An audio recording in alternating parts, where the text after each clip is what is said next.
उनने कड़ी रख दी, कड़ी रख दी, कड़ी के पीछे चावल रख दिए, चावल के पीछे मिष्ठान रखा और सब सजा दिए सामने। और सजा करके रसोई घर की किवाड़ लगा के 45 मिनट का भोग लगता है, 45 मिनट के लिए पुजारी जी चले गए। 45 मिनट बाद जैसे ही पुजारी जी भीतर आए तो क्या देखा, सिंहासन पर ठाकुर जी है ही नहीं, ठाकुर जी है ही नहीं वहां पर। पुजारी जी बोले, अरे भैया ठाकुर जी कहां गए, पूरे मंदिर में हल्ला है, वो सब इकट्ठे है गए, ठाकुर जी कहां चले गए। कोई ने कही, बोले छोटे से ठाकुर जी है सके, इनमें कढ़ाइयन में गिर गए हों छानो। तो सिंहासन के आगे वाली जो कड़ी की कढ़ाई ही कही जैसे ही छानी, तो जैसी छानी तो वहां में ठाकुर जी निकल आए।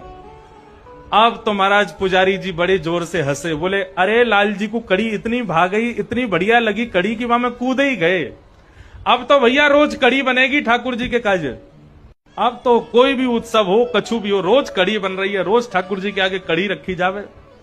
10 दिन तक रोज कड़ी रखी, तो 10वें दिन रात में सपने में पुजारी जी के सपने में ठाकुर जी आ गए और रोन लगे जोर जोर से।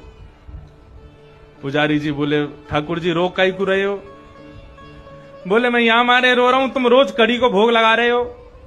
बोले मैं तो यहां मारे लगा रहा हूं, बाद में आप कड़ी में कूद गए, इतनी बढ़िया लगी कि वहां में डूब ही गए, तो हमको लगी कड़ी ज्यादा पसंद आ गई है, तो रोज कड़ी को भोग लग रहा है।